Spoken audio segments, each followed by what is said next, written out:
Welcome in, everyone, to Morning Invest on this Wednesday, September 2nd, 2020. Good to see all of you. I'm Clayton Morris. Welcome into the only morning business news show where corporate overlords don't tell me what to say. I get to say whatever I want and cover the big business news stories of the day. We've got a jam-packed show for you today that we're going to start here in mere minutes.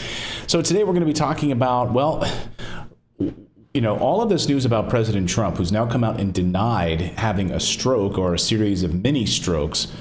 But no one ever said that. So why did he come out and say that specifically? In fact, in the new book that's coming out today, it doesn't say anything about a stroke. So why did the president throw that out there? We're going to talk about what doctors are saying this morning and why the president had to be rushed off to Walter Reed Medical Center. Look, it's not fun. It's not anything fun to talk about. My father suffered a stroke a number of years ago, and I know how debilitating it can be. But I'm more interested in why we weren't told about why he was rushed off to the hospital. That, to me, is the bigger part of the story here. When they have a full hospital at the White House, there's no reason to be rushed off for that necessity. So we'll have that. We've got big stimulus news this morning, and it looks like Treasury Secretary Mnuchin is ready to come back to the table with Nancy Pelosi and get a stimulus plan passed. We'll talk about that and what could be holding it up. Is it something inside the White House? We'll tell you about that.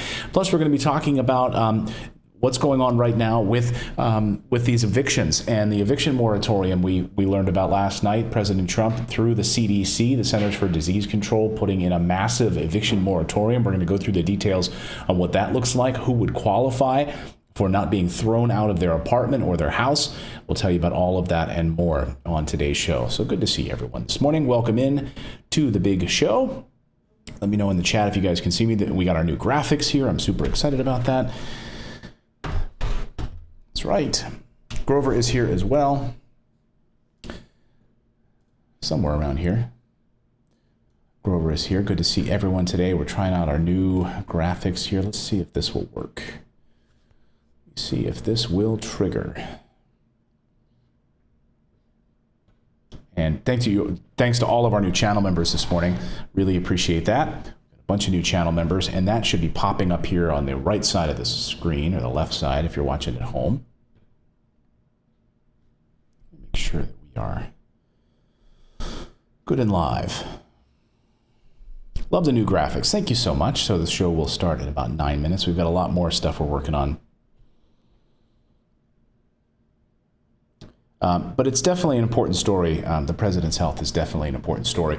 I mean, I remember how much ad nauseum we talked about Hillary Clinton's health during the last election, right? We talked about her hitting her head, falling, getting into that car. It was all over the news.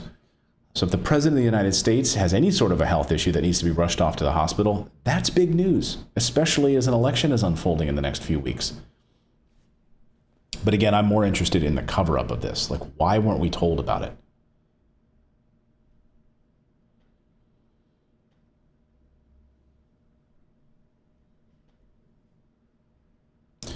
All right, you guys can hear me okay, right? You guys can hear me okay? Good. So the sound quality, how's the sound? We got the new soundboard. We got the new camera. It's all coming together. We got the new graphics. I'm super excited about that. Don't forget to sign up for our daily newsletter. How many of you got today's newsletter sent to you bright and early this morning? Just go to morninginvest.com is where you can sign up. It's totally free. We deliver it to your inbox first thing in the morning. We put a lot of work into it. Bonnie Beck is here this morning. Good to see you. Says good morning, Clayton and Grover. Good morning, everybody. All right, let's try this. I'm going to give this a little try here. Our new social element. Let's see if this works here. All right, let's see. Send. Let's try this here. Okay, here we go. Look at this. Sherry is here. Sherry Kraft. Good morning, Clayton and Grover from Ashland, Kentucky. Coffee time, y'all. Good to see you, Sherry. Hey, if you're new to YouTube, by the way, you know you can update your little avatar, your channel picture, like Sherry did. So I would love to be able to feature you guys here. If you don't have an avatar, what it's going to do is just going to put our Morning Invest logo there. So you can put anything you want, like James. Let's see, James Figueroa is here this morning. Let's see what we got from James. Where is that web interface? There we go. There we go. Okay. So here we go. James, congratulations. James Figueroa, one of our longtime viewers. James says, breaking news, I'm going back to work on October 13th. and have been out of work since March 13th. Congrats, James. Good for you, man. That's awesome. Let's give James a round of applause. Awesome, James. See, Mark Ryan is here. Mark, talking about the administration. Mark says, this is just like the Titanic. The rich got the lifeboats. The poor went down with the ship. Sounds like the same as what's going on right now. Yeah, isn't it true? That's a good analogy, right? We had enough lifeboats only to save the rich on the Titanic, mostly. And all of the lower class individuals ended up getting killed. Right from Dayton, Ohio, Pole Kitty. Nice to see you. Brenda Cordero says, I've been trying to see how I can become a member to join the chat, and I can't see where I can do that. Well, Brenda, there is a simple place right there. You should be able to click on join on the front of the channel. It should be very simple to be able to do that.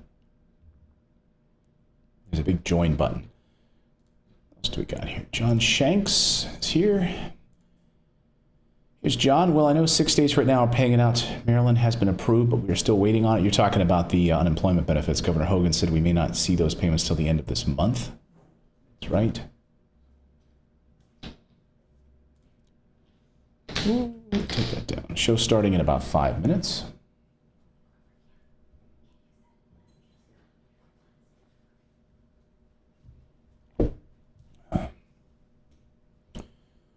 So if you're just joining us, so we've got a jammed show for you this morning. A lot going on.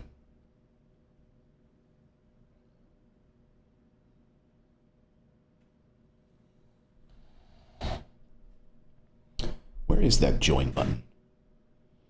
I don't know where the join button is because I don't know what device you're using. So that's a little difficult for me to tell.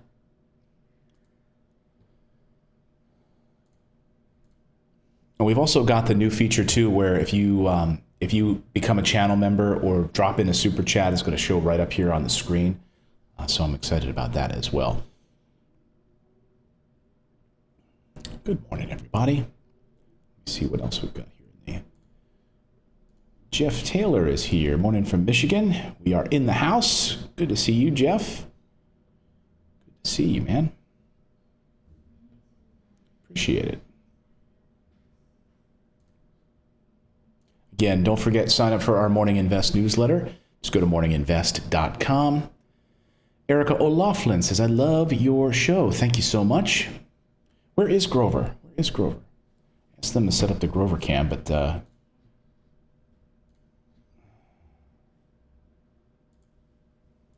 see if we can get Grover cam set up at some time.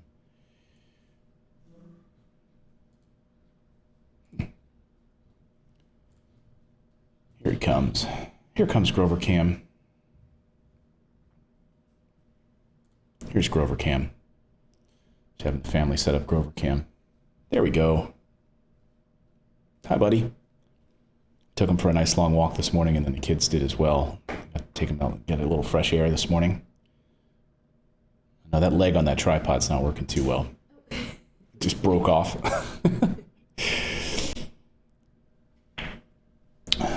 Yeah, go ahead and smash that like button before we get started here. Whoa, hope everyone's not getting vertigo at home.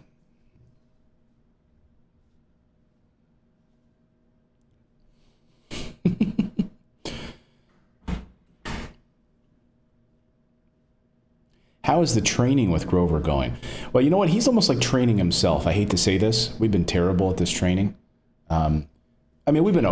He trains us, to be honest with you. So the other day I'm just sitting there and he just walks, he goes to the little basket where we keep his toys and he grabbed his harness, his like little yellow harness, and he just brought it over to me and put it right in my lap. Like, hey buddy, let's go out for a walk. And I just started laughing. And he wanted to go for a walk. I was like, all right, let's go. And now instead of going potty on the floor, instead of going pee-pee on the floor or anything else, he goes to the front lobby of our apartment. And he says, and he just barks. He just does one little yelp. And we're like, okay, it's time to go out. And then, like, if you don't hear him, he comes up to you. He's like, hey, did you hear me? I just barked. Let's go. And then if you don't, then he, pees on the floor. So he's telling us when he has to go now. It's good. It's pretty good. He's 6 months old. He's getting the hang of it. He's getting the hang of this being a doggy thing. So I'm loving it. Good to see everyone. Good morning, Becky Ann. Good morning, Clayton and Little Grover Man. I love your show and your paranormal channel. Thank you so much. So kind of you. Pull up our web interface for our vMix social here. Let me clear that out. Go back to the view all.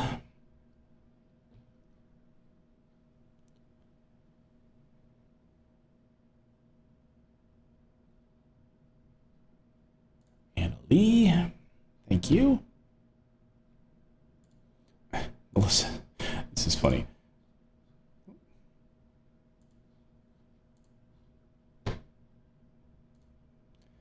Melissa says, our dog will go pick up his food bowl and carry it around in his mouth until we feed him every morning at dinner time like clockwork. He brings us his bowl. That's so cute. I love your little avatar. What type of dog is that, Melissa? Super cute.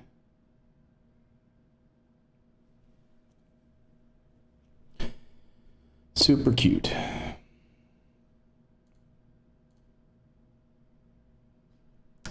See how much time we have here. Show's going to start just. This is our little pre-show that we always do. Ooh, I forgot my little thing as usual.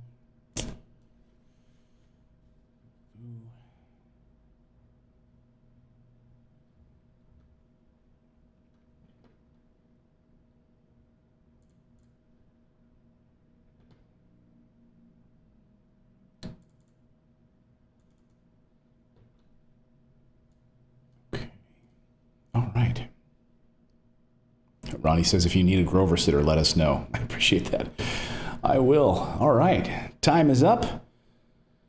It's time to start the show, everyone. Let's do it. We have got a lot of news to get to today, so here we go.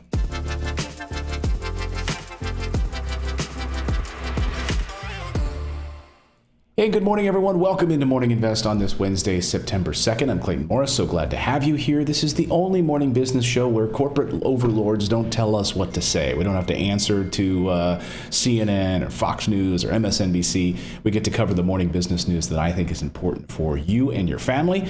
And today we're going to be looking at the stimulus. We finally got some possible movement on the stimulus front. We were going to hear it during testimony yesterday from Treasury Secretary Steven Mnuchin on exactly where their head is at on this. And they want to move forward with a stimulus package. Good news on that front, and is prepared to discuss that with Nancy Pelosi. But there is one big thing that could be impeding this entire process, and it could be coming out of the White House. We'll tell you what it is this morning.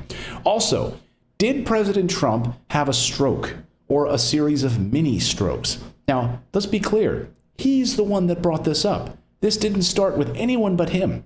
That's right, a new book out this morning from a New York Times Pulitzer Prize-winning reporter says that when he was rushed to the hospital back in November of last year at Walter Reed Medical Center, Vice President Pence was put on standby, and something is being kept from the American people. We're going to talk about what this means. We're going to show you some video also that has been making the rounds overnight of the president dragging his leg. So we're going to talk about this. It's a serious point. Obviously, 62 days until the election. The president is coming out with his denials about it. But again, he's the one that raised it. No one else said it. He's the one that raised this question. So we'll talk about that and more. Plus, we're going to talk about evictions. President Trump yesterday using the Center for Disease Control to issue a major eviction moratorium. We'll deep dive what this means for you as a renter, who qualifies, and is this simply kicking the can down the street? Good to see everyone. We do this show every morning at 9 a.m. Eastern Time. I am in a great mood. We've got all new graphics here today. I'm super excited about it. We're working on our whole new camera setup, and we're taking things to the next level. And we're only like 1/10 of the way there. We've got a lot of things that we're building that I'm really excited about. So check out our morning daily newsletter. You can sign up for free right here. Just go to morninginvest.com. We'll have a link in the description below. We deliver that free newsletter to your inbox first thing in the morning. So when you wake up and you're having coffee, you're thinking about your day, we try to give you can read it in about 5 to 6 minutes, the most important news stories of the day that we think are important to drive your morning. Plus, we try to do it with a little bit of humor as well. So again, sign up for our free newsletter, morninginvest.com. We had 100 new people sign up yesterday. Let's see if we can get 200 people to sign up today, because we put a lot of work into that newsletter. Grover is here with me. He is my 6-month-old co-host. We wore him out this morning. which is good because the past couple of days I haven't worn him out, and then he's been barking like crazy during the show. So that is, I'm glad to see that he's zonked out. Okay, let's get to some of the big news of the morning. President Trump. Let's start with the president's health this morning. President Trump is denying this morning a series of mini strokes. Now, the president came out and issued a vehement tweet denial yesterday that he was rushed to Walter Reed Medical Center in November with a stroke. He said, "It never ends." Now they're trying to say that your favorite president, me, went to Walter Reed Medical Center having suffered a series of mini strokes. Well, actually, no one said that. He's saying that. No one said he's had mini strokes. The reporting from Mr. Schmidt, who wrote the book, is that they had to alert Vice President Pence to be ready to take over the presidency. And this is a common thing, but let me finish his quote. He then went on to say, in his tweet storm yesterday, "Never happened, fake news. Perhaps they're referring to another candidate from another party."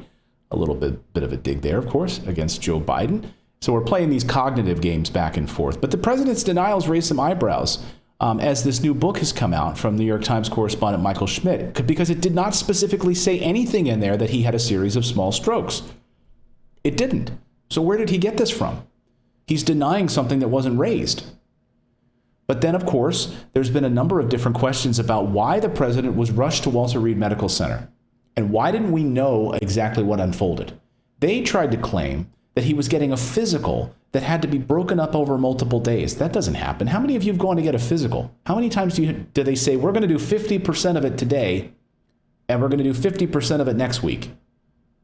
You go in for a physical, they do a little cough test and do what they're going to do. They check your ears, they do the thing, they check your knees, and then you're out of there in like 10 minutes.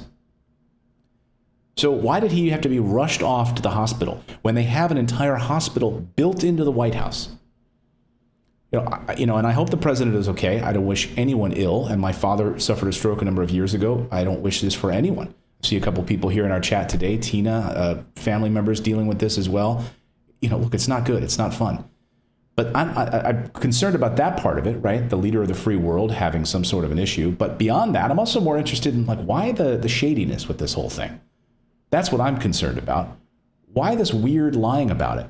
Now, Vice President Pence was told that day, according to these reports, that he had to be on standby in case he had to take over the duties of the presidency. Now, this Dick Cheney had to do the very same thing when George W. Bush went in for his colonoscopy. He had to be anesthetized.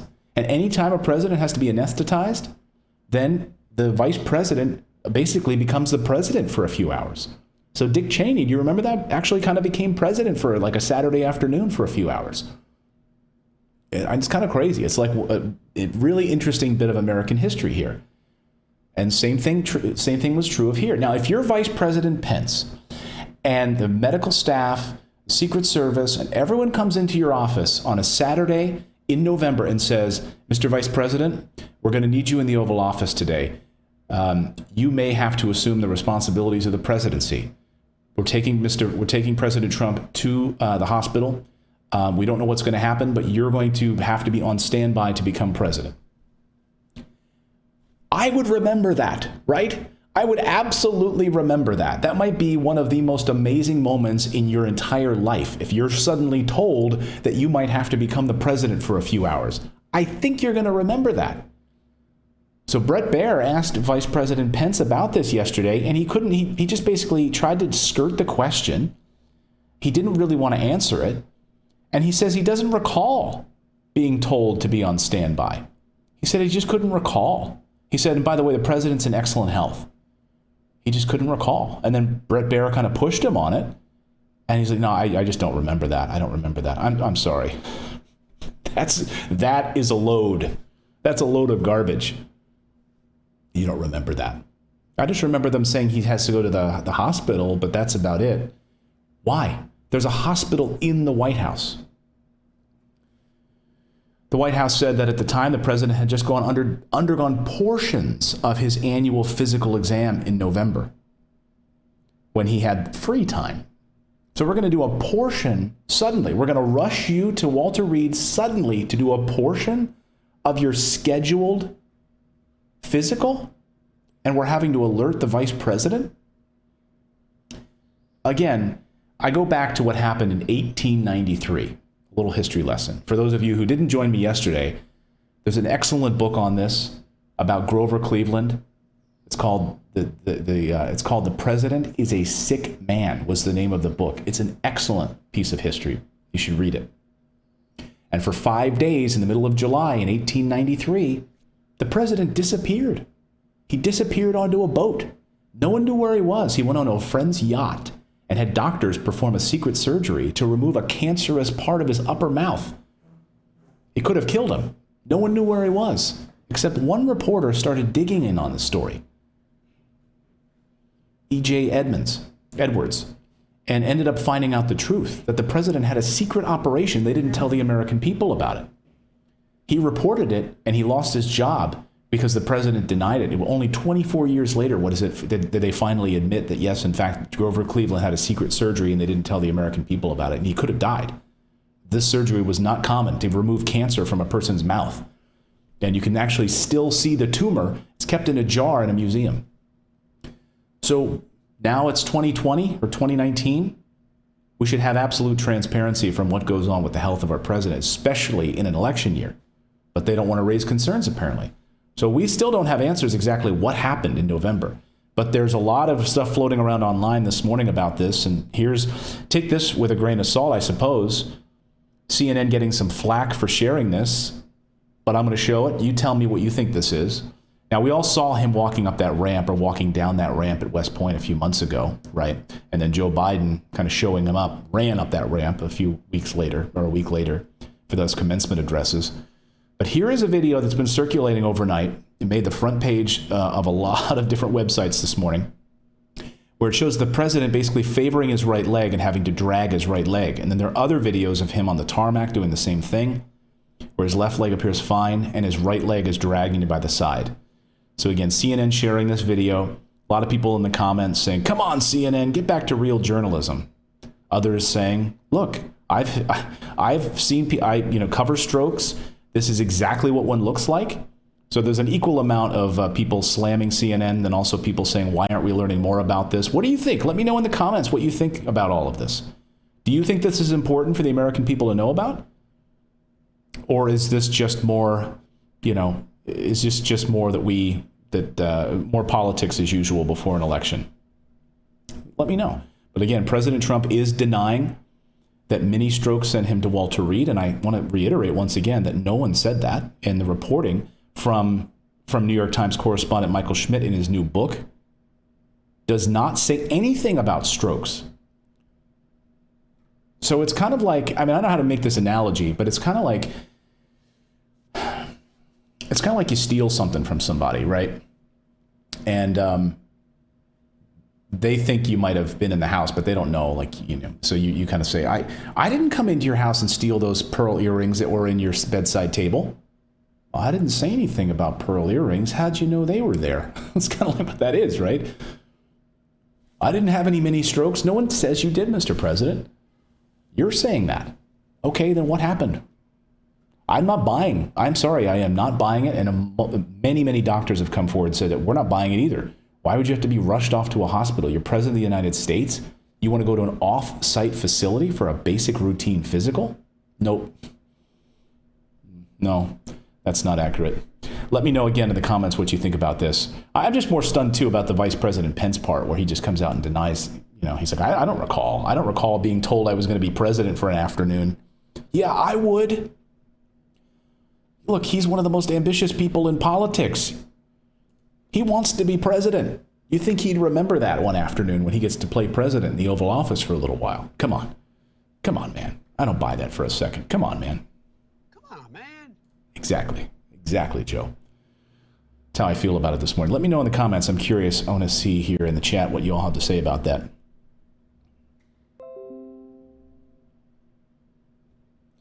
Yeah. Colleen Downey says, I think the American people have a right to know the true story about any president's health. Exactly. I mean, look how FDR managed to keep the fact that he had polio from the American people. I mean, look, reporters really, were not able to really report on John F. Kennedy's terrible pain. He had Addison's disease, right? He had absolutely debilitating back pain and took medication for it. We didn't know that FDR was in a wheelchair. We didn't know that Grover Cleveland had a secret operation that removed part of his mouth, cancerous, that could have killed him. He could have literally gone on that boat, on that yacht, and never told anyone and died during the surgery. I mean, it was like do or die for Grover Cleveland. Then suddenly we would have found out later that he had this secret surgery and passed away. Fascinating. Fascinating. Yeah, I agree. I love looking at these. January man says, I'm not a doctor. Yeah, look, I'm not a... So what, Gary Hume says? I think it's a huge story. I mean, if President Obama was suddenly whisked off to a hospital, this would be and somehow we didn't know about it and it was being covered up, and he was running for re-election, wouldn't you want to know? Is the president going to be re-elected and then something tragic is going to happen, or maybe his cognitive ability isn't there? I mean, all of these things are valid questions for the leader of the free world. Person who has a finger on a nuclear button. I want to know. Just the same too. I want to know if Joe Biden is cognitively there as well. These are all important questions at that age, for sure. Bring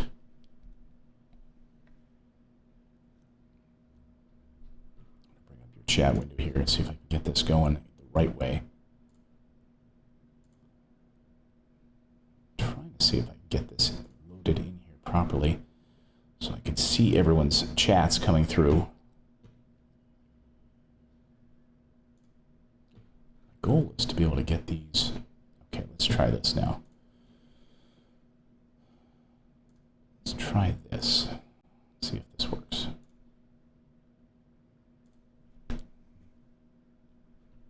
I'm trying to get your chats up here on the screen in an effective way.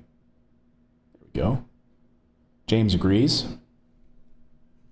Just want to take a little break here. We've got so much to get to. We're going to be talking about evictions, stimulus. We have a special guest on the show today as well. Dr. Gleb Stepersky is going to be talking with us about the new normal for businesses. David Rodriguez, yeah, everyone was talking about him with the two hands in the water thing, having to lift the one arm up. I mean, we can get into conspiracies, and that's not what I want to do. But when you...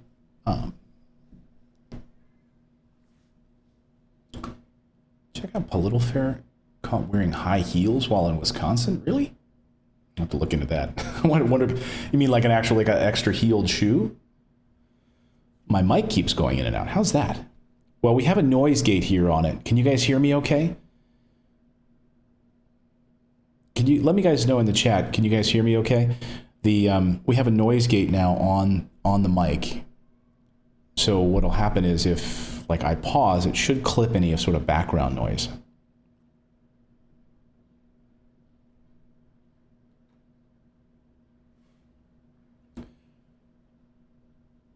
Good morning, everyone.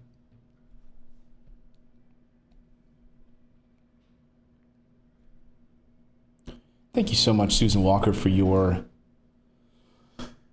super chat. Good morning from Cincinnati. Love your show, Clayton. You're such a real person and don't sugarcoat things. Have a great day. I don't sugarcoat things. Thank you so much. Did you guys see this news of Nancy Pelosi this morning? I'm trying to get this video if I can, but see if I can pull this up here.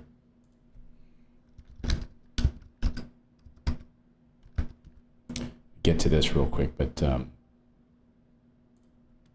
caught on camera, House on News House in Fox News. You can see Pelosi.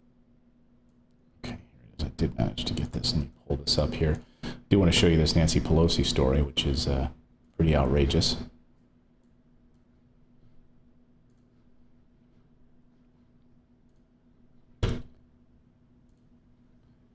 This is just a little sidebar story for you this morning.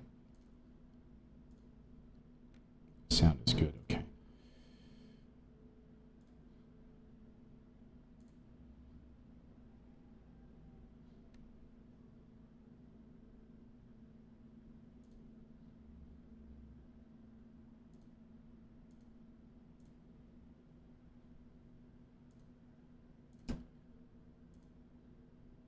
Okay, here we go. So,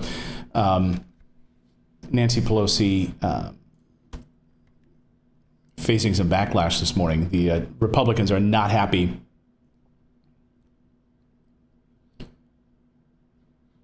about this. So in California, Nancy Pelosi caught on camera showing up at a salon to get a blowout. Let me show you this video. Here's the caught on camera edition. That's her at a salon. There she is going into the salon when it's supposed to be closed and no one else is allowed to go in there. And she's getting a blowout. And people are saying, look, this is a total double standard here because they've been shut down and she is allowed to go in there when the owners are not able to go in there basically and make money. So she's able to call, basically just defying a local ordinance. Now, in her defense, her team says the speaker always wears a mask and complies with local COVID requirements. But here you can clearly see she's not wearing a mask in going into this salon. Said that the business offered for the speaker to come in on Monday, and they told her that they were allowed by the city to have one customer at a time in the business. The speaker complied with the rules as presented to her by the establishment. But the owner says, look, it was a slap in the face that she went in, that she feels that she can just go and get her stuff done while no one else can go in and I can't work, the owner said. The owner rents out the different seats to different hairstylists there. So when everyone else couldn't go, she went. So anyway, her team fighting back, saying, no, the establishment was allowed to have one person at a time in the establishment, and we complied with those rules. So there you go. That's a little Nancy Pelosi news for you this morning. Turn off this overlay for a second here, and then we're going to get to... Okay. All right. Okay. Gets a lot of other news to get to today.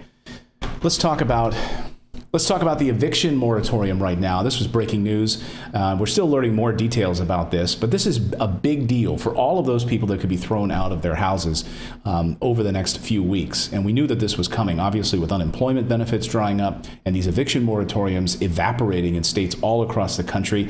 Now the president, using the CDC, the Centers for Disease Control, has stepped in, basically issuing an eviction moratorium through the end of 2020, including, and this would be for any individuals earning less than $99,000 a year and unable to pay rent. Now, just to be clear, this is a word moratorium, okay? So this only means that certain tenants cannot be evicted for non-payment for now. Basically, if you want to think about it, in some ways, it's like kicking the can down the street because you're going to have to pay that rent eventually. It just means, and you could be paying it right now. Just no landlords could be evicting you for non-payment or for other reasons or COVID-related reasons. So come 2021, many of them will still owe all of this money in arrears. So we need to really, really, really, as my wife said this morning, tread lightly on what all of this means. Because if you're going to be deferring all of these payments until later, then suddenly you're going to have to come out of pocket $10,000, $15,000, $20,000 in back rent to get caught up. Who's going to have that kind of money? So are we just pushing all of these evictions down the line another few months? Now, look, I'm in favor of this. I said the president should have called for a federal moratorium on evictions. So good job. Good job, Mr. President. Thank you for doing this through the CDC. However, we still need additional rental assistance. We also need landlord assistance. Now, some of that will be paid through HUD. We are learning. So some landlords, they will be able to apply and get additional resources through HUD so that they don't, go into foreclosure on these properties, which is another essential piece of this. But I don't think that this goes anywhere nearly as far enough. Look, under the HEROES Act, which the Democrats passed back in May, it's been sitting on the senators' desks, Senate Mitch McConnell's desk.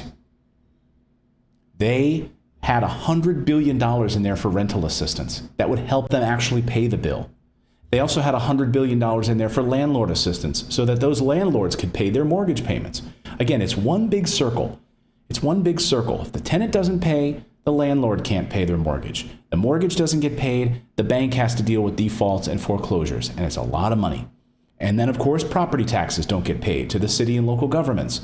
And look what's already happening across the country. We had a story this morning in the newsletter talking about Chicago, for crying out loud, having to lay off all kinds of workers, furloughs. New Jersey, the same thing, California. So state and local governments being crushed right now. They're not bringing in property tax revenue like they usually are because people can't afford to pay the mortgage and people can't afford to pay the rent. So just not kicking people out of their house is a piece of this. So again, thank you, Mr. President, for getting creative here with the CDC and figuring out a way, if it's COVID related, to not be kicked out of your house. Okay, it's an important piece of this. And apparently it would cover just about everyone, unless you're making more than $100,000. But it's a wide berth that this new ordinance would encapsulate. So it's pretty large.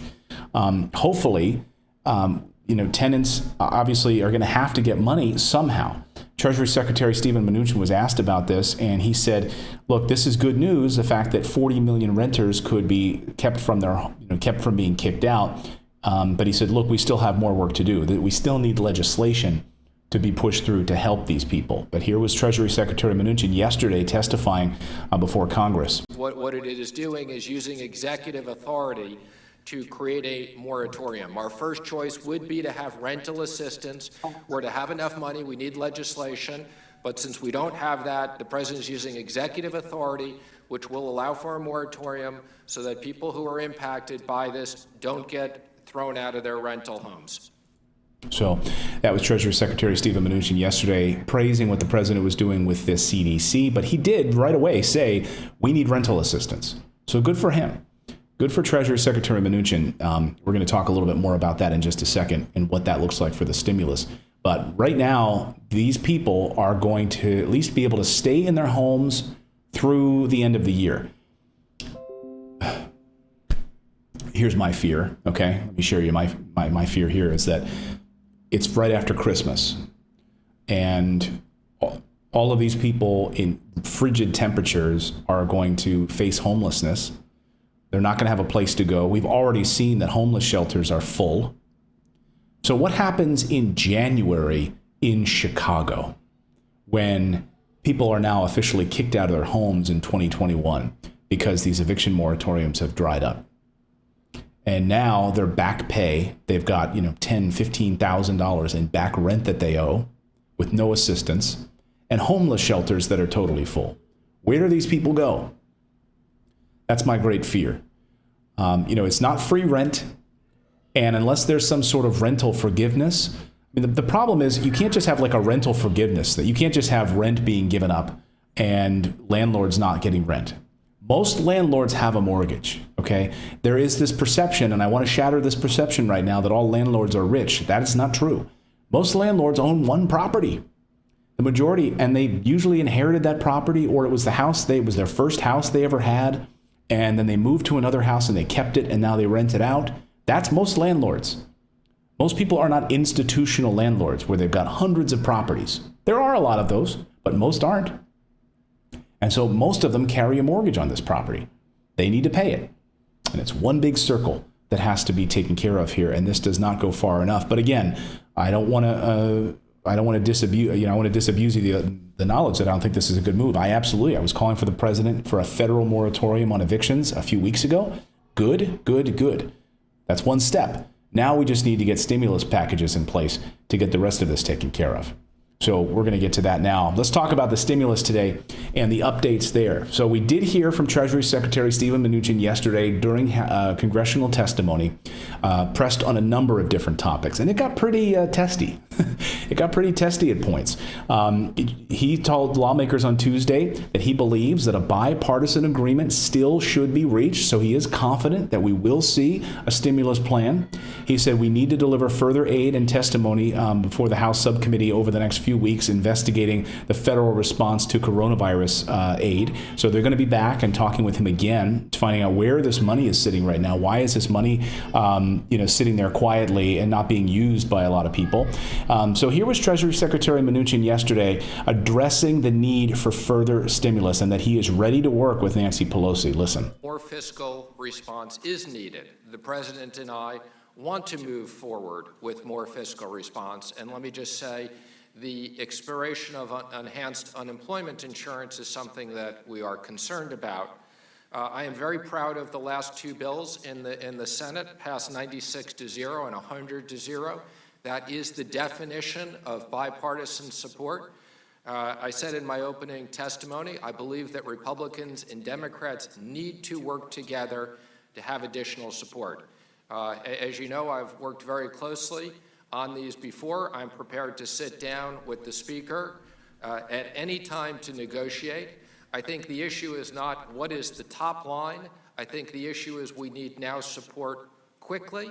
That's what's important to the American economy.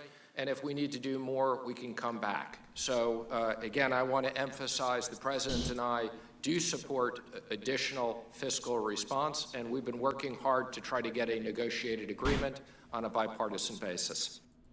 So why haven't they got it done yet?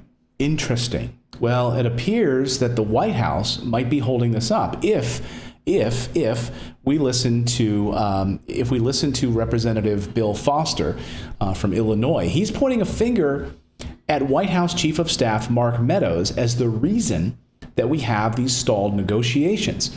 Now, I hadn't heard this before. I had heard how difficult he had been working with Congress, and members of Congress have not been a big fan of Mark Meadows for his negotiating style. It's sort of a my way or the highway approach. And the president, according to reports, has been telling Treasury Secretary Mnuchin, look, we want money into the economy. This is going to help us win the election. We need a stimulus plan. We need direct checks to the American people. We need all of these things right now in the hands of the American people. Small businesses that are going under. Look what's happening to American Airlines, United Airlines, etc. We need this money in those people's hands right now. So what's holding it up? Well, listen to Representative Bill Foster, his take on why he thinks this is being held up, and it all comes down to Mark Meadows, President Trump's White House Chief of Staff. Listen. And so I think you pretty well captured the nature of the conundrum that the president finds himself in. He desperately wants to juice the economy. That is a requirement. It's clear that Mnuchin is under orders, and the difficulty, as you pointed out, is Mark Meadows. I served with him for many years in the U.S. House, and he was a thorn in the side of Paul Ryan and just everyone who tried to deal with him. He refused to negotiate as a matter of ideological principle, and so I'm not personally surprised that we were able to come up with a compromise when it was Speaker Pelosi and Mnuchin, but I'm not surprised at all that we failed when you add Mark Meadows into the mix. Ouch. So is Mark Meadows holding this up? It seems like Nancy Pelosi's had a good relationship with Secretary Mnuchin. They got certainly the first bill through back in March. Treasury Secretary later said that he was going to call Nancy Pelosi. He did in Tuesday, saying, can you... So this was interesting during the hearing yesterday. Representative Maxine Waters of California said, can I tell her you suggested that I call her right after the hearing? And he said, yes, I will call her right after the hearing. And he did, apparently. Pelosi said that, yes, she did have a conversation with Mnuchin right after the hearing. And she said that she was concerned that he on the phone said, let's do a little bit now, a little bit later. She wants a big stimulus package. She doesn't want these little piecemeal things coming out of the White House. She said, sadly, this phone call made clear that Democrats and the White House continue to have serious differences understanding the gravity of the situation that America's working families are facing. That's what Nancy Pelosi said. Look, little progress towards any kind of a bill has been made since talks broke down a few weeks ago. And that call between White House Chief of Staff Mark Meadows and Nancy Pelosi last week didn't do anything either. They talked on Friday. There's still an impasse. So right now, the call, Meadows did say that they want, they would be willing to come up to 1.3 trillion, and Democrats would be willing to come down from 2.2 trillion down from 2.4 down to 2.2 trillion. Mnuchin indicated yesterday that he says, I do not support a $2.2 trillion stimulus package. So Republicans do not want what Nancy Pelosi wants, which is $2.2 trillion for the American people. Not going to happen if Republicans get their way. She, on the other hand, does not want it to be as low as 1.3.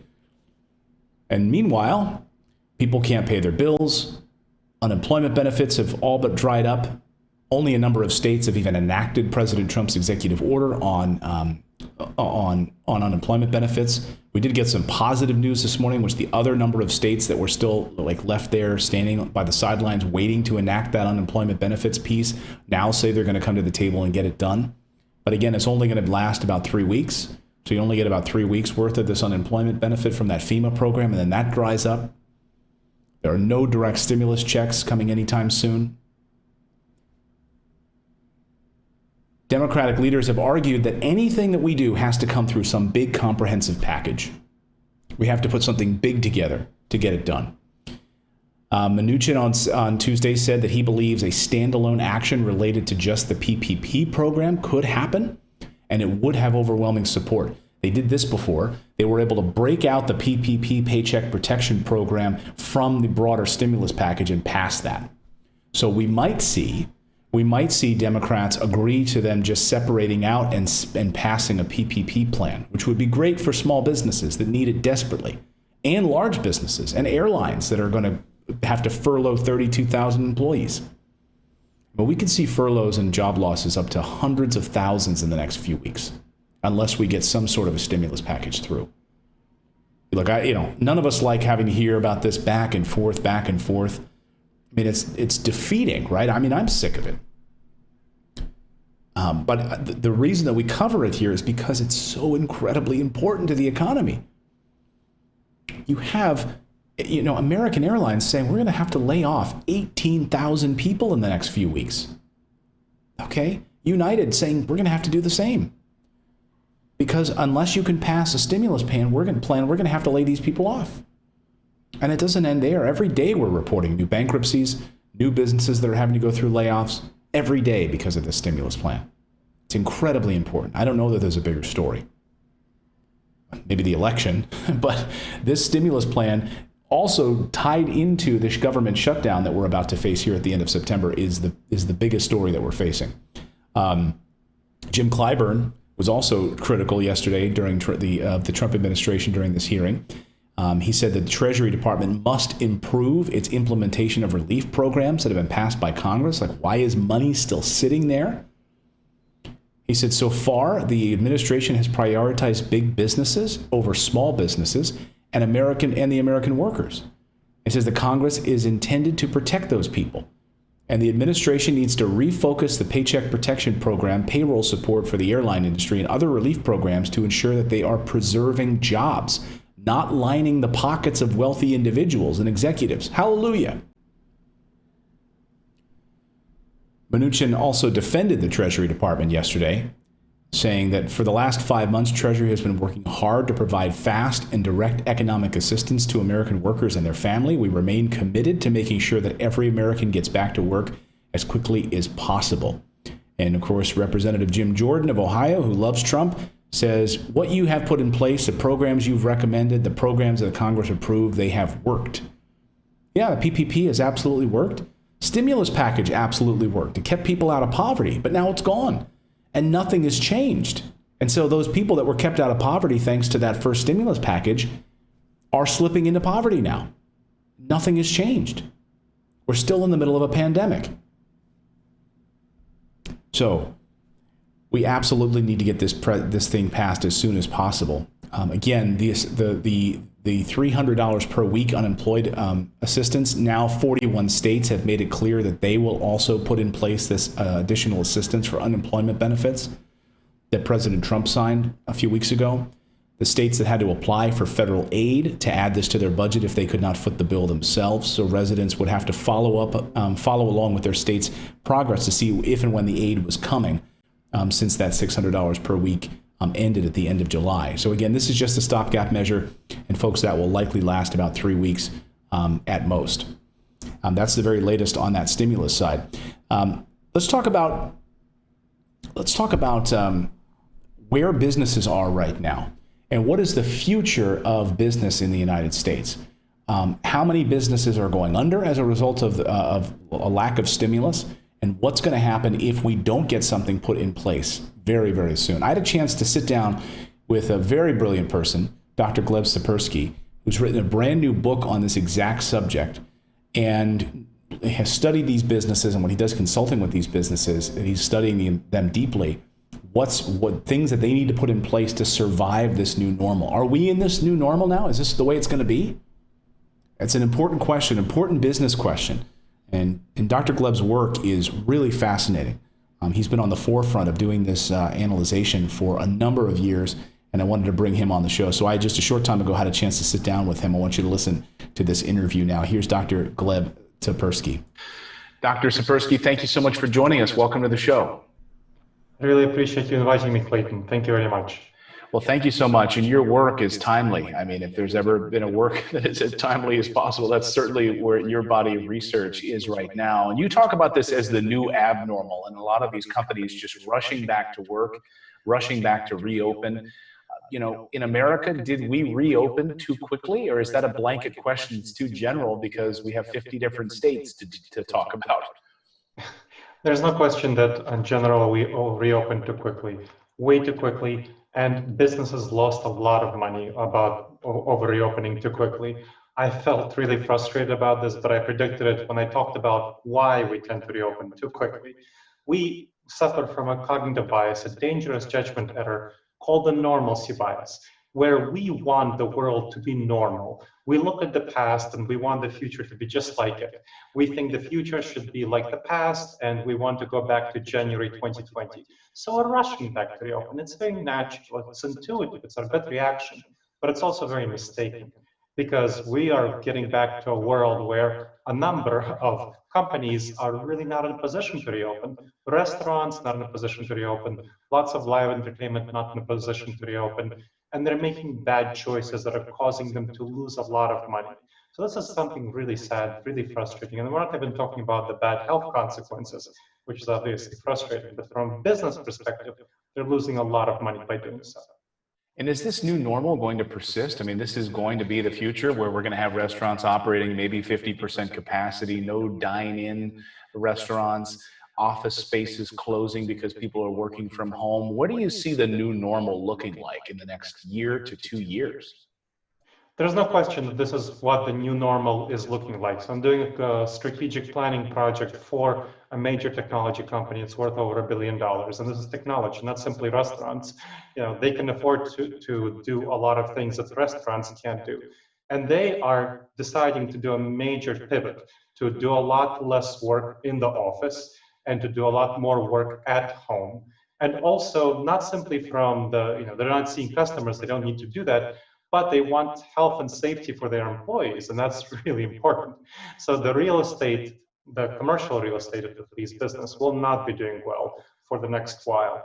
And I suspect that even after the pandemic is over, so in the most optimistic scenario, the pandemic will be over by early 2022. That's a timeline when, if we have a vaccine approved by spring of 2021, which is incredibly optimistic, everything has to go right, it will take that much time to produce enough vaccine, distribute it, and vaccinate people until early 2022. So that's the earliest time when we can really say the pandemic is over. And until that time, the commercial real estate industry will not be doing well. And after that, it will still be doing somewhat poorly because a number of companies, seeing that people can work easily at home, are permanently switching some positions. And not simply technology companies that I'm working for right now, but I'm here based in Columbus, Ohio, and Nationwide Insurance is based right here in Columbus, Ohio. They have decided, and this is a traditional large Fortune 500 company, they have decided some positions are going permanently to homes. So commercial real estate, bad investment. Restaurants definitely will be working at something like 50% capacity, shutting down indoor dining for many periods, especially during outbreaks. And the restaurants already have a low profit margin. It will go even lower. This is not a good business to be in. This is a very dangerous business. Wow. And, Twitter, we've already seen make the announcement, Jack Dorsey saying anyone who wants to work from home can work from home. This is a movement now from Google through 2021. So this is starting to, and it's interesting, as Apple decides to open a brand new campus in Austin, Texas, they've got their huge mothership campus in Cupertino, California. They still haven't even had people return fully to that office in California. So it's just a strange time right now. Your book was rushed to publishing because this was such a timely topic. Your book is called Resilience, Adapt and Plan for the New Abnormal of the COVID-19 Coronavirus Pandemic. So when you look at cognitive neuroscience that you looked at for the book and your research, behavioral economics research, are you getting a sense that there's like an anxiety? What is your economic behavioral research showing you about the current marketplace in the United States? The current marketplace is incredibly optimistic, way too optimistic and way too overconfident. A lot of folks are thinking that the coronavirus will be based on their behavior. I mean, so many people have not changed their strategic plan. There are so many companies that are still going with their previous strategic plan. They're treating the coronavirus pandemic as a day-to-day matter, not as a strategic matter. This is a fundamental failure of their thinking. It's a normalcy bias, optimism bias over confidence bias. These are dangerous judgment errors we experience, and they're really exacerbating the bad strategic planning for companies right now. They're going with their existing free ring bind their strategic plans. They're not revising, pivoting, shifting, which they really need to do. And so they're going to be suffering a lot. They're going to be stumbling going into the future when they don't need to be, when they don't need to be losing so much money. They're not shifting and adapting to the situation because of a number of people who are making some promises that are definitely not going to be kept. You know, there's not going to be a safe and available vaccine widely for us within the end of this year by 2020. That's absolutely not going to happen. But so many business leaders are believing some of the hyperbole that's coming from some of the political leadership circles, which is causing them to believe it will be. And that is a very dangerous, very risky bet that will hurt a lot of companies going forward. So that's what I'm seeing. I'm seeing much less anxiety than optimism. I mean, look at the stock market. It's back to higher than it was in March highs. That's insane. Right. That's totally insane. I mean, it's a tale of two economies, right? When you have the American worker being crushed, you have the American worker right now just being really, really worried about evictions and how they're going to put food on the table. And then, of course, you have the other side, which is Wall Street, which is just happy as a pig, in what we call in dirt right now and doing just fine. So, one of the things you talked about was pivoting and showing an awareness about it, not being totally cognitively blind to what's happening here. But we'll get you out of here on this, Doctor, which is, what do you see happening? What's some advice that some of these businesses can employ right now? Are there a few tips that you can give businesses right now to make sure they have a plan in place, a strategic plan that deals with this new normal for the next 2 years? Absolutely. First of all, don't plan for the most optimistic scenario and realize that the most optimistic scenario is the pandemic being over by early 2022. You want to hope for the best, and that's the best we can hope for realistically, but you need to plan for the worst. So what I'm doing for the tech company that I mentioned, we're running 3 plans. One is the optimistic plan. What happens if it's over by early 2022? And I'm doing this with a number of other clients. One is a moderate plan, which assumes that one of the first waves of vaccines will not succeed, so it will be into 2023 or 2024 when we have an effective vaccine widely available. The third option suggests that we will never have a vaccine available that's really effective. And that is actually, unfortunately, too viable of a viable option. We still don't have an effective vaccine for the flu. We've been trying to get one for a century, and the only one we have available is 50% effective. And Anthony Fauci is kind of laying the ground for this, saying, well, if we get a vaccine that's 50% effective, that would be good news. that should tell you something about the reality of the situation. Now, what would happen if the coronavirus pandemic always is here with us and we only reduce its impact by 50%? That is an incredible disruptor for the rest of our lives and for the rest of the business lives. You have to plan for that scenario as well. So those are the 3 scenarios I would strongly encourage businesses to plan for. Make a strategic pivot right now: optimistic, moderate, pessimistic. Very smart, very smart. I hope a lot of our business owners watching right now pay attention to that, and they can deep dive and get more information in your book, your great book, Resilience, Adapt and Plan for the New Abnormal of the COVID-19 Coronavirus Pandemic. Dr. Spersky, thank you so much for joining us, and on such short notice. I'm sure you've been a busy man lately. Thank you so much. Thank you very much, Clayton. I really appreciate you inviting me. You bet. So thanks to the doctor for joining us. Yeah, we sat down just a short time ago, and I had a chance to deep dive that with the good doctor. So thanks again for joining us on the show. And you heard Grover there squeaking the toy at the very end, like he likes to do. So he liked the interview as well. But very, very important for businesses to do right now. Let me know in the chat what you thought about that. Seeing here, Johnny Dennis says $1,200 is not enough. New World Order. Bennett Benning said, I hope we get some help soon before I become homeless.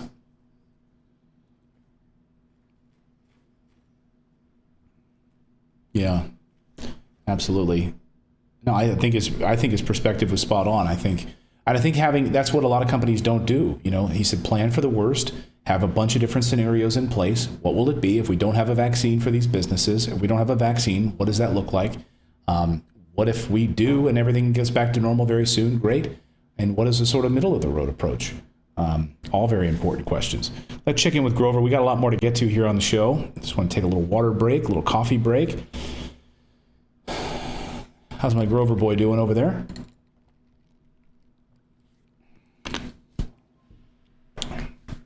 Yeah, you know, I'd really love to have a lot more individuals here on the show. You know, being able to mix things up. We're doing some great things here on the show. I'm really excited about it. So being able to have, you know, senators on, being able to have members of the House of Representatives on, thought leaders in politics, etc., business leaders on the show. That's what we are stepping up.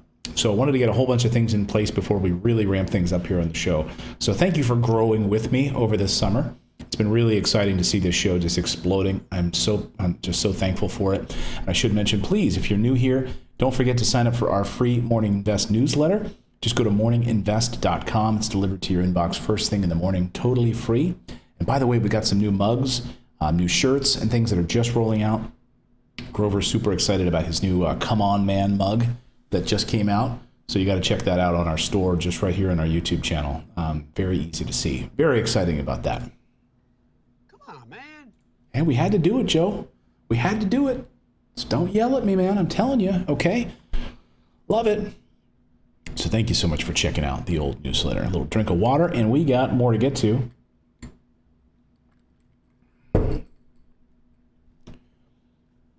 Thank you to everyone who's joining us here in the show, in the stream. Appreciate it. This is not triggering today. It should be, but it's not.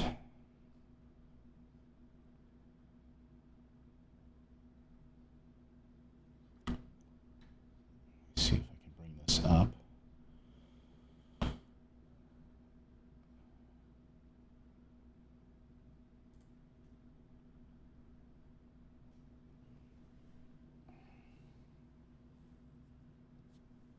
See if this is triggering properly.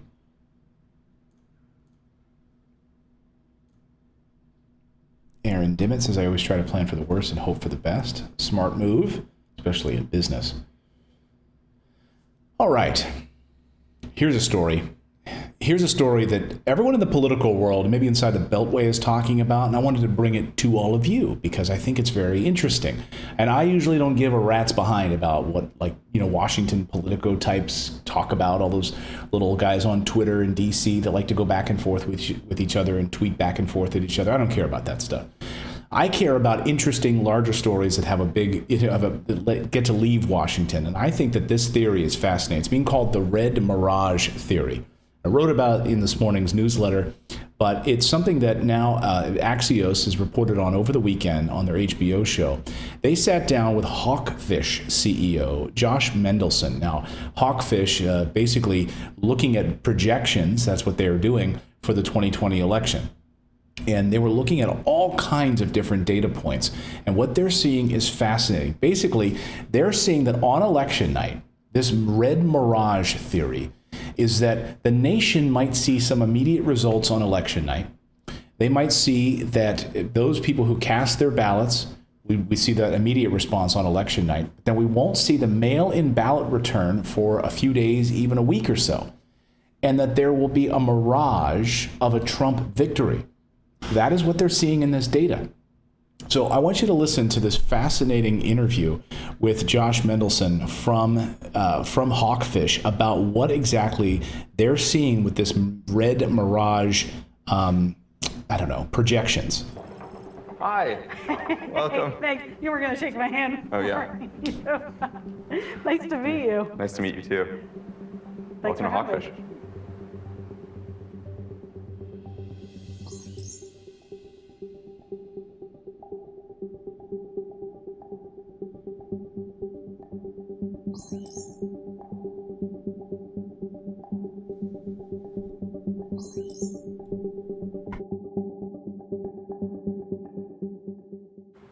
A mirage, by definition, is something that appears to be there, but that doesn't really exist. And you have a model scenario called the red mirage. What does that mean?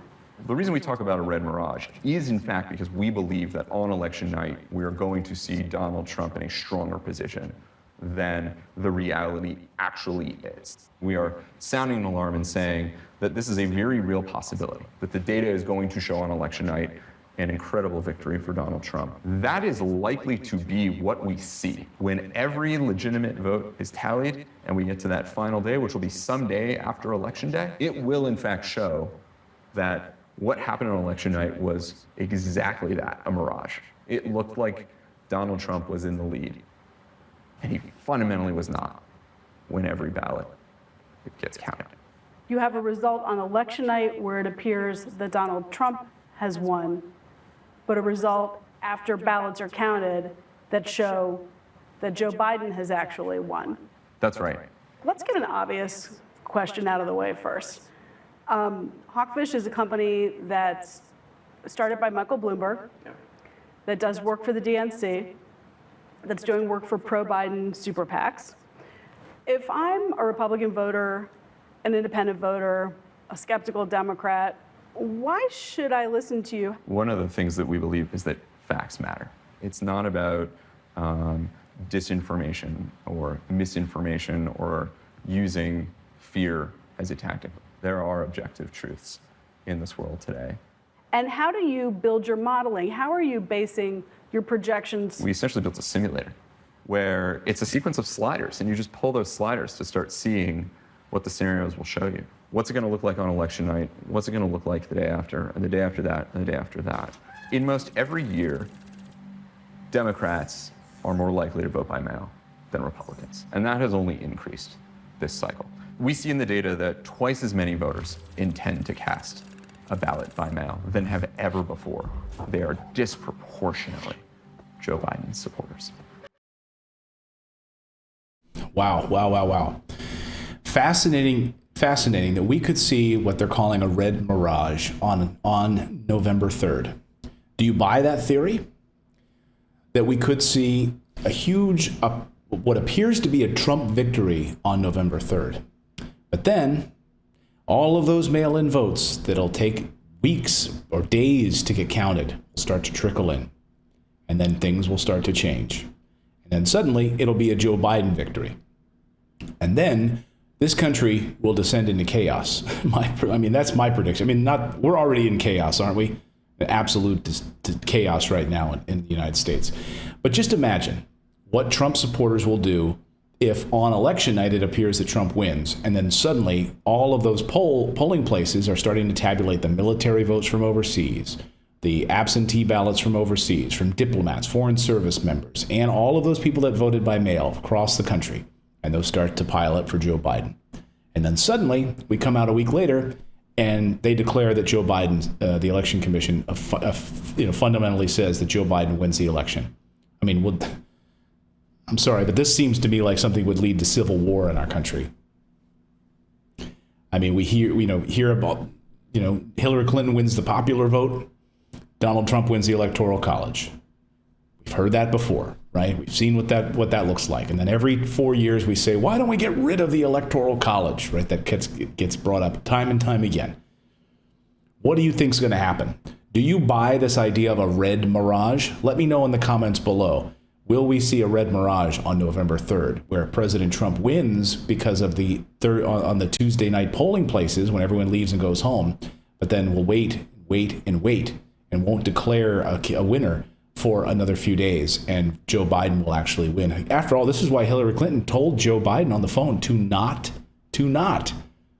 concede under any circumstances on election night. Do not concede to Donald Trump on election night. So they're seeing something in this data that's showing them that we might not know who the president of the United States is for a week after election day. 62 days until the polls open. Have you signed up to get your mail-in vote? How many of you are doing vote by mail? I am. How many of you have gotten your absentee ballots, your vote by mail ballots? You can go to vote.org, is where you can find out more about your state's conditions for getting your vote and getting your ballot sent to you. I would encourage all of you to do it. There, again, all of this sort of propaganda against it being fraudulent does not exist. There is no evidence of that, and that is just a scare tactic. So do not buy into that propaganda about mail-in voting. We've been doing it since the Civil War. It's good enough for our politicians to do it. It's good enough for our foreign service, members of the military to do it. It's good enough for us to do it. So again, who knows? We might not know until, remember, we didn't know until George W. Bush was president until December. Remember in the year 2000? We didn't know until then that George W. Bush would be president. It took that long to figure it out. So it could be weeks. It could be 1 week. I don't know. And it just depends on how quickly they're able to get all of these mail-in votes counted and what sort of systems they have in place to get them counted quickly, those sorting machines and so forth. And how many votes get disqualified because they're not filled in properly, et cetera. They don't have a signature on them. That's one of the big sad pieces about the mail-in voting part of it is that some people just don't even sign their ballot. So they don't sign it, and then that doesn't count. And that just gets thrown out. So please make sure you follow all of the rules when you're doing your mail-in ballot. Read them thoroughly. Make sure you have your ID or whatever it is, your driver's license ID on there. You sign it properly with your signature so that the signature matches. All of these things are incredibly important. And good news now, they're expanding some of these polling places, and certainly what the NBA is doing, this is great. They're opening up their polling places, their stadiums across the country to have added polling places, which is really, really good. So again, 62 days until Election Day. Can't wait. I can't wait, man. It's going to be an exciting. We're going to have a party. We should do a live event. What do you guys think about doing a live Morning Invest show? Seeing what we can do that night. We've got to come up with some different ideas. How about that? Yeah, absentee ballot is different than a mail-in ballot. Absolutely. So make sure you check what your go to vote.org for your state and make sure that you're getting the proper ballot. They say, Terry Egan says they will count the ballots 3 days after the election, no longer. I hope so. We'll see. Been there before, right? But just look at that. That's crazy to see. This is really fascinating, though. This vote by mail, this election, 40% is expected to vote by mail this time, and squarely Democrat. So again, don't be deceived by the red mirage on election night. The red mirage could be coming for you. We got one more big story I wanted to get to today. I'm from Pennsylvania, born in Philadelphia, and kind of grew up in Cherry Hill, New Jersey, till I was about 7 years old, and we moved into Pennsylvania on the other side of the border again. So New Jersey, Pennsylvania has been in my blood for a long time. Well, New Jersey this morning is basically the most hated state in the country on a number of different for a number of different metrics and reasons. More people are fleeing New Jersey and New York than just about ever before. People are getting out in droves. The mass exodus is happening on the East Coast. New Jersey, New York, seeing an exodus of residents since the pandemic. According to new data from United Van Lines, the moving company, they're just being flooded. They're having to turn people away. They cannot take on as many customers as they would like to. They're having to basically say, sorry, we're booked. We're booked. You want to move out of New Jersey? Sorry, we're booked. How many people watching right now are from New Jersey and have thought about getting out of there? I thought this was fascinating. From 101.5 radio show, they took on this question with people calling in, asking them, are you moving from New Jersey? Are you going to get out? This is a New Jersey radio show. Listen to how many people responded with their different reasons for why they're getting out. It's brutal. We're trying to get out of here ASAP. And every single, I'm talking probably about 100 of my friends are actively looking to leave this state. All right, Rich, good luck to you. Thanks for sharing your story. There you go, Uncle Phil. It's typical of the citizens you're not pandering to. Just the money we save in taxes, I can put my kid through college. And the problem here is just too many people. We need to get rid of about 2 million to bring it where it was 20 years ago, where it was livable. I'll tell you, we moved out here and we moved our kids out here, and we got into some good high schools for the state. And our kids have every opportunity that kids out in the Northeast have. We're looking at schools of Iowa, Ohio State, Purdue, Illinois. Michigan. I think people get locked into that in New Jersey where they say, well, I'm willing to pay my higher taxes because my schools are good. The minute they make that HPV vaccine mandatory and they take away religious exemption, I'm out in New Jersey. I pay $12,000 a year here in Oradell, and no need if all that money for schools is going to be taken away. Yeah, there you go. A radio show there, 101.5 radio show in New Jersey. There's an exodus right now. New Jersey is the densest state in the country with more people per square mile than any other state. You know, when I lived there, it used to be the thing was like, oh, they have the best schools in the country. Not so much anymore. They have higher test scores, right? They have the highest test scores in the nation. They do. They have the highest test scores in the nation. Great. Is it worth that $18,000 a year in property taxes? Or you heard the one woman saying $12,000 a year in property taxes to live in that densely packed sardine of a state? They said people, can telecommute. They can do all of this by living in a different state. So people moving out, where are they going? They're going to Oregon. They're going to South Carolina. They're going to Idaho and Vermont. Those 4 states have seen the biggest influx of residents, according to this study. South Carolina, Oregon, Idaho, Vermont. You see how Idaho is just exploding in population, and Boise, Idaho particularly. All of the building that's going on there. It's been ranked as America's number one city for families because it's so affordable. Californians are fleeing California, moving into Idaho. I was stunned to see Vermont, but Vermont, Idaho, Oregon, South Carolina seeing the biggest influx right now. So many people leaving San Francisco Bay Area, as well as Illinois, Connecticut, and California. Also people leaving. 31% of the San Francisco Bay Area residents saying that they're planning on leaving. 31% of people from San Francisco. Unbelievable. But yeah, New Jersey has the highest state taxes in the country. Very close to Connecticut. It's kind of back and forth between the two of them. But man, in Essex County, where we used to live, ridiculously overpriced, ridiculous property taxes. And so people asking that question, what are my property taxes getting me? Is it really getting me a much better school? Really? And that's why I'm going to stay here? That's one of the reasons we left. I'm like, really? We're just going to stay here for the school? No. We've got a great school for our kids. And for a fraction, nowhere near what we were having to pay in that state for property taxes. Unbelievable. And of course, then look how they've been able to handle everything in this pandemic. Governor Patrick Murphy was sort of patting himself on the back for a while. And then schools haven't been able to return right now.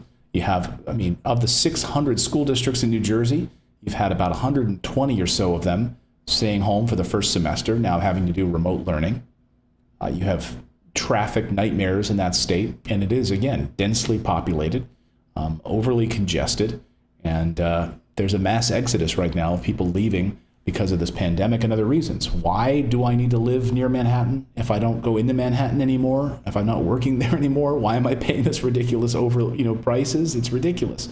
Not to mention the higher regulations, and everything that you need to do in that state requires a lawyer. Everything. You want to close on a property, you got to get a lawyer. You have to evict someone in a property because you're a landlord, you have to hire a lawyer. You don't have to do that in Texas. You don't have to do that in South Carolina. So there you go. The mass exodus of New Jersey happening right now. Where will these people go? How many of you watching right now live in New Jersey and you know what I'm talking about? Are you planning on leaving? Let me know in the comments below. So I want to open it up here for, Idaho, seriously. Idaho is one of the fastest growing cities, Boise, Idaho is one of the fastest growing cities in the country. Yeah, Oregon, specifically Portland is obviously having troubles. That's right, Adam. The rest of the state is beautiful. If you've ever been up to like Willamette Valley, I went to some wineries up there because I like some good wine.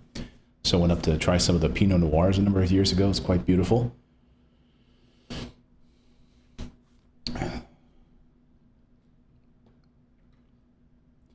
Why this is not triggering here. We should have. So some people saying that my audio is clipping a little bit. So we're trying to work on this. We'll hopefully have it more dialed in for the show tomorrow. People were complaining about a little bit of an echo when we were playing some sound bites. I'm not sure why that's the case. So we're going to have to figure this out, and I'll make sure that we're See, every day we're trying to improve around here, so hopefully I'll have some better audio improvements for tomorrow. And David on our team does a great job. He's going to help me with that. Hopefully we can get that dialed in. Navy Yard being evacuated. Where's the Navy Yard being evacuated? Are you talking about breaking news right now, Yvette?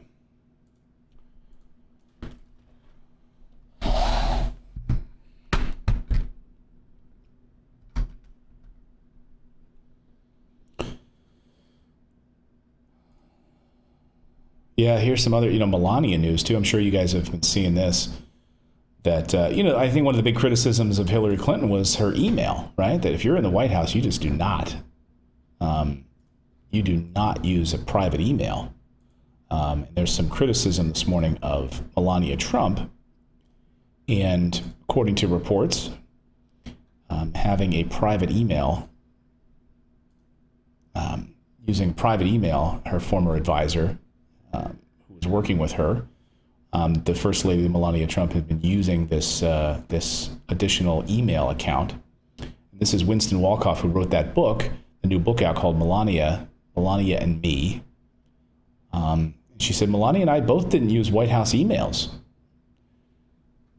She said they're messages that are totally separate, and they're using totally non-White House related email accounts. The White House has not responded to this. The House Oversight Committee last year began looking into the use of private accounts for government and business by Ivanka Trump and her husband. And also Commerce Secretary Wilbur Ross has used private email to conduct government business. Remember, Donald Trump, of course, spent much of the 2016 election drawing attention to the FBI investigation into Hillary Clinton using a private email server. When she was Secretary of State, he called it worse than Watergate. Of course, the First Lady is not a government employee, so that's important to know. But if she is doing United States government business, then she should be using a White House email. So if she's conducting business on that account, then that's a big no-no. Yeah. I mean, there's a series of these books that are coming out here. I want to read the Mike Schmidt book, the new book called Trump v. Power, I think it's called. Make sure I get the name of the book right. It's out today. It's like a bombshell book. Michael Schmidt, who wrote the book. The book is called. What's interesting about this whole stroke thing, too, is that as Schmidt reported in this book, Pence was told to be on standby, right? The White House said at the time that Trump had undergone portions of his annual physical exam in November when he had free time, but offered few other details. A White House doctor later issued a letter seeking to dispel speculation that Trump may have had a medical episode. The physician to the White House on Tuesday issued a statement addressing the issue. The physician is Sean Conley, and he said that Trump had asked that he do so. So he said, President Donald J. Trump asked that I, Dr. Sean Conley, physician to the president, address the recent public comments regarding his health. I can confirm President Trump has not experienced nor been evaluated for a cerebrovascular accident, a stroke. Has not experienced or been evaluated for a stroke, or a transient ischemic attack, a mini stroke, or any acute cardiovascular emergencies, as has been incorrectly reported in the media. But again, it wasn't reported in the media. This is very important. It was not reported. Mike Schmidt in his book doesn't say anything about a stroke. Who's reporting the stroke? He's reporting the stroke. He says the president remains healthy and I have no concerns about his ability to maintain the rigorous schedule ahead of him. As stated in my last report, I expect him to remain fit to execute the duties of the presidency. Interesting. So, again, much is being made about the president dragging his leg in this video, where he's like shuffling it off to the right and appears to be dragging it behind him.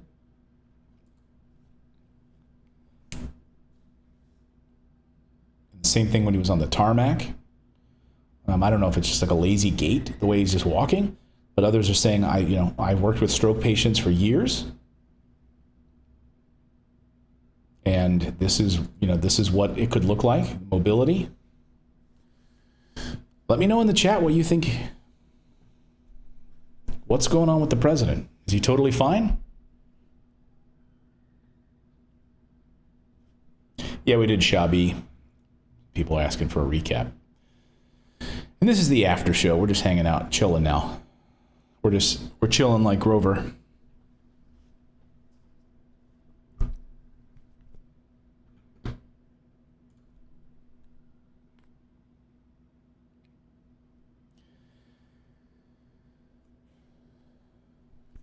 Tucker Emmons says, I want to leave New Jersey.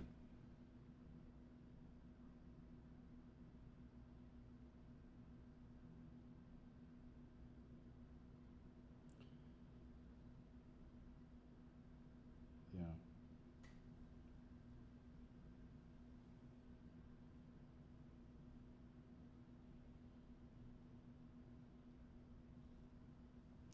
Too many McDonald's hamburgers, Scott says. Or no, Ava says.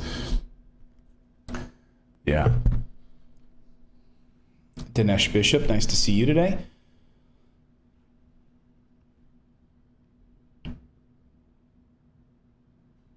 Jeffrey Wolf says that's a stroke. We miss the kids. Are they in school? Yeah, our kids are, our two kids did the remote thing today, then they actually officially start tomorrow. My youngest is in school right now.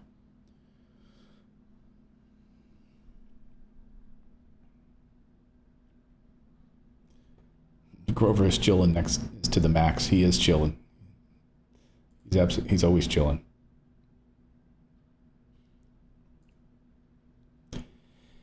Don't forget to sign up for the morning newsletter.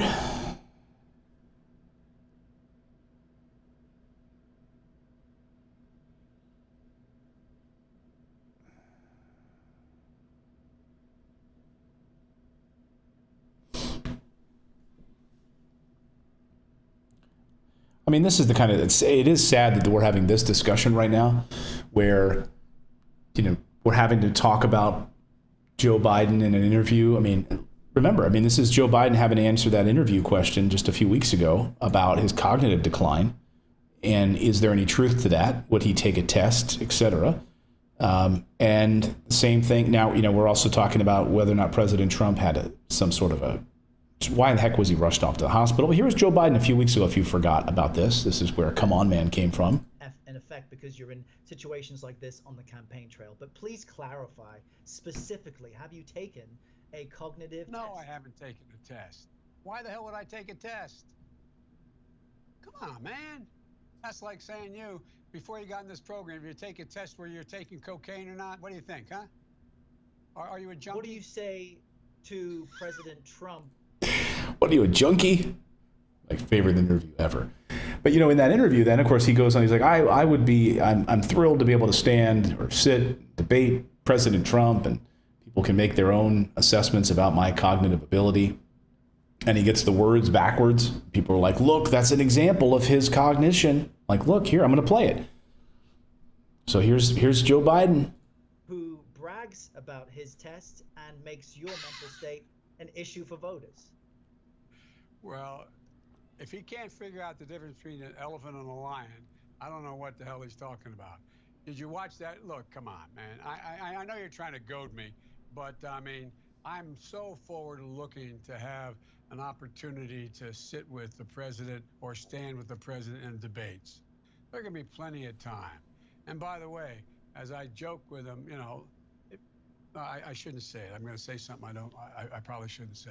Anyway, I am very willing to let the American public judge my physical and mental my physical as well as my mental fitness, and to make a judgment about who I am. So this is the discussion we're having right now. Leaders of the free world, this sort of stuff's really important. We know the reporting. We know what happened with Ronald Reagan after he was shot. We know that those close to him, it was kept very, very close to the vest about his decline after he was that assassination attempt, that his mental decline was real, that people would come into the Oval Office and he would be sleeping, or he would be in the middle of meetings and asleep. Now, we always see this with, our older politicians in committee hearings and stuff. I mean, God knows I would fall asleep in some of those boring committee hearings where they're sitting there in the Senate. Oh, I'm sorry. Is she done talking yet? She's been talking for 2 hours. I'm going to go back to sleep. So I get it, right? I mean, heck, my dad, my dad's 86. We'll be sitting there watching a football game on a Sunday afternoon. I look over and he'll be, asleep for a little while. Be like, oh. He's like, I'm just resting my eyes. Like, yep, Dad. But again, the two leaders, this could be the leader of the free world. Vice President Biden or President Trump. And they're both getting on up in age. And this is important for us to have these discussions right now. So perhaps more importantly than anything right now is who are our vice presidents of the United States. Bronze Cap says, all fairness to Biden, he has a speech impediment. Yes, it is true. He has suffered from, he has dealt with stuttering his whole life. That's true. So in fairness to him, thank you, Bronze Cap, for bringing that up. Derek Eads says Trump had a stroke when he found out Biden was ahead in the polls. Some new polling out this morning. Should we show you some of this new polling? We just got this polling in a few minutes ago, and I want to bring it to you while you're here. See, I love the beauty of being able to do this show, my own show, not having to answer to anybody else.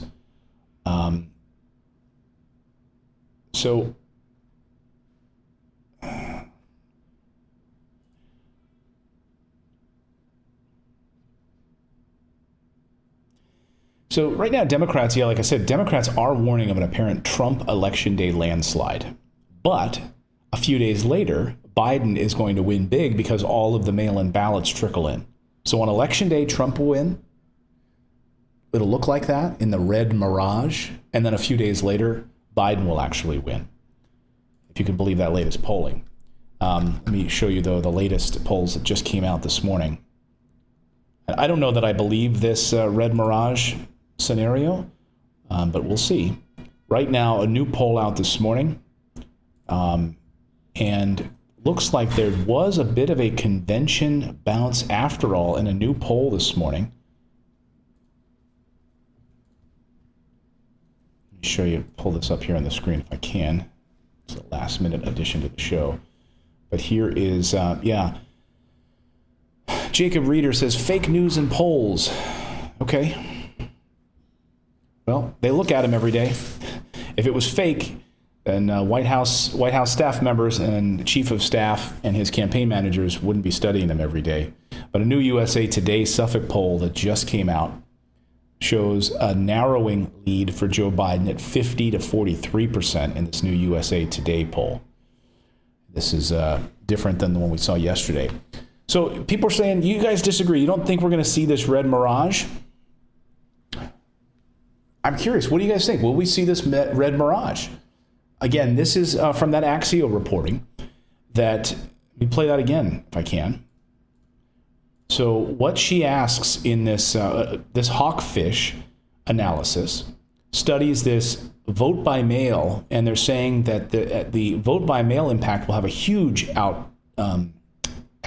will be hugely important for the outcome of this election. What they're saying is that on election night, we will see a Trump victory from all of the live polling, going to the live polling booths that night. And then a few days later, as all the mail-in ballots are cast, that's when Biden will actually win. What do you think? It's an interesting scenario, right? But here's here's Axios' interview with Josh Mendelson, who is the CEO of this company. Listen to their modeling on this. A mirage, by definition, is something that appears to be there, but that doesn't really exist. And you have a model scenario called the red mirage. What does that mean? The reason we talk about a red mirage is, in fact, because we believe that on election night, we are going to see Donald Trump in a stronger position than the reality actually is. We are sounding an alarm and saying that this is a very real possibility, that the data is going to show on election night an incredible victory for Donald Trump. That is likely to be what we see when every legitimate vote is tallied and we get to that final day, which will be some day after Election Day. It will, in fact, show that what happened on election night was exactly that, a mirage. It looked like Donald Trump was in the lead, and he fundamentally was not when every ballot gets counted. So what do you guys think of that? I would love to, let me know in the chat what you guys think. Do you think we will see a Biden ultimate victory, but everyone will think it's a Trump victory on election night? Well, here's the thing. None of these, none of the networks are going to, it'll be interesting to see if they're going to call the election. This is the great question I have, and I'm reaching out to some of my friends in the, at the networks on this. How are they going to call it on election night? It's going to be interesting to see, because will they actually, once they get the live polling numbers in, are they going to say we have a victory in Pennsylvania for Trump, a victory in Michigan for Biden, or are they going to wait? And then will election night coverage be a waste of time? That's my question. They're going to spend all this time on television on November 3rd, CNN, Fox News, MSNBC, all of them. And then what? What's going to happen that night?